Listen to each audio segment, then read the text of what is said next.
मार्च 2026, रहमानपुर उत्तर प्रदेश। एक छोटा सा टाउन। यहाँ एक मैंगो ट्रीटमेंट फैसिलिटी थी और किसी ने नहीं सोचा था कि उस रात इंडिया की सबसे पुरानी एक्सपोर्ट डील खत्म हो जाएगी।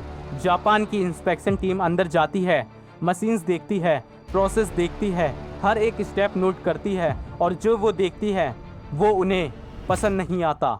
25 मार्च 2026 के बाद से इंडिया के सर्टिफिकेट्स के साथ आने वाला कोई भी आम जापान में अलाउड नहीं होगा, या डिस्ट्रॉय होगा या वापस भेजा जाएगा। बस इतना, 20 साल की मेहनत एक इंस्पेक्शन में ख़त्म। लेकिन ये पूरी कहानी नहीं है। असली सवाल ये नहीं है कि जापान ने बैन क्यों लगाया। असली सवाल ये है, हमने ऐसा क्या किया कि जापान को बैन करना पड़ा। सबसे पहले जापान को समझते हैं। इमेजिन करो, एक ऐसा देश जहाँ एक खरबूजा सिर्फ एक ऑक्शन में 17 लाख रुपए में बिक जाता है, जहाँ एक अंगूर का बंच सिर्फ एक बंच 9 लाख रुपए में बिक जाता है। ये जापान है। वहाँ फ्रूट एक लग्जरी आइटम नहीं, वो एक इमोशन है, एक गिफ्ट है। जैसे हम इंडिया में खास लोगों को मिठाइयाँ देते हैं, वैसे ही जापानीज लोग एक आम और फ्रूट्स देना पसंद करते हैं। तो जापान का रूल क्या है? 0 डिफेक्ट, 0 कॉम्प्रोमाइज़, 0 एक्सेप्शन।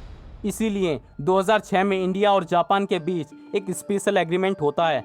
सिर्फ 6 वेराइटीज़ अलाउड: अल्फोंसो, केसर, लंगड़ा, बंगनापली, चौसा, मलिका। सिर्फ कुछ खास स्टेट से: महाराष्ट्र, गुजरात, यूपी, आंध्र प्रदेश, वेस्ट बंगाल। और हर एक आम को एक खास प्रोसेस से गुजरना पड़ता है। Vapour heat treatment, VHT, high temperature steam process. अब समझो ये क्यों ज़रूरी है।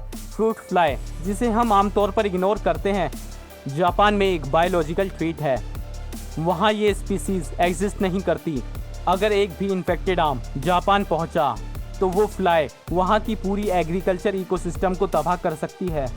इसलिए जापान के लिए ये सिर्फ क्वालिटी का मामला नहीं, ये बायोसिक्योरिटी का मामला है। ये फैसिलिटी इंडिया ने स्पेशली जापान के लिए बनाई थी। करोड़ों की इन्वेस्टमेंट, सालों की मेहनत, तब जाके जापान ने दरवाज़ा खोला था। तो 2026 में क्या हुआ? एक चीज़, सिर्फ एक चीज़।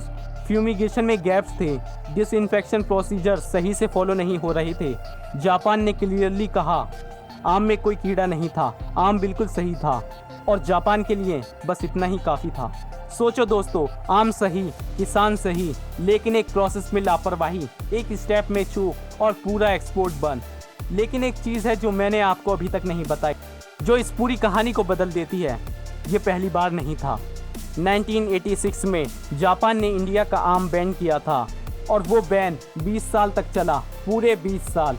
इमेजिन करो, एक पूरी जनरेशन के किसान जापान की मार्केट से बाहर रहे। फिर 2006 में दरवाज़ा खुला, जापान ने पूरा सिस्टम बदला। नई VHT मशीन्स, नई फैसिलिटीज़, नए प्रोटोकॉल्स, सालों की मेहनत, तब जाके जापान माना। और 2026 में फिर से वही हुआ। फ़र्क सिर्फ इतना था, 1986 में हमें पता नहीं था क्या करना है, 2026 में हमें पता था। प्रोटोकॉल था, एग्रीमेंट था, फैसिलिटीज़ थी, ट्रेनिंग्स थी, फिर भी चूक की गई। अब सवाल उठता है, सरकार ने क्या किया जब ये हुआ? APEDA, agriculture and processed food product export development authority, Japan के साथ बात कर रही है। करेक्टिव एक्शन प्लान सबमिट हो रहा है। ये आम की प्रॉब्लम नहीं, ये प्लानिंग की प्रॉब्लम है। सोच कर देखो दोस्तों, इंडिया दुनिया का सबसे बड़ा आम प्रोड्यूसर है। 228 लाख मैट्रिक टन्स सिर्फ 2024-25 में। लेकिन ज़रा रुको, जापान को हम कितना भेजते थे? 43 metric tons. 228 lakh metric ton में से सिर्फ 43, और उसी 43 में हम चूक गए। ये सिर्फ जापान का सवाल नहीं है। जापान एक प्रीमियम मार्केट है, दुनिया में सबसे डिमांडिंग। अगर जापान कहता है कि इंडिया का प्रोसेस सही नहीं, तो वो सिग्नल सिर्फ जापान तक नहीं रुकता, यूरोपियन यूनियन तक जाता है, यूके तक जाता है और अमेरिका तक जाता है। एक प्रोसेस में लापरवाही, एक इंस्पेक्शन में फेल, और पूरी दुनिया में एक मैसेज, इंडिया का प्रोसेस भरोसेमंद नहीं। और सवाल ये है दोस्तों, ये सिर्फ आम की बात नहीं है। जब तक हम किसी भी चीज़ में प्रोडक्शन में नंबर 1 रहना चाहेंगे और प्रोसेस में लापरवाह रहेंगे, दुनिया हमें सीरियस नहीं लेगी। आम हो, चावल हो, दवाइयाँ हो, टेक्नोलॉजी हो, हर जगह यही पैटर्न है। हम बनाते बहुत हैं, लेकिन जब स्टैंडर्ड्स की बात आती है हम चूक जाते हैं। 1986 में हुआ, 2026 में हुआ, क्या अब 2046 में भी होगा? सब्सक्राइब।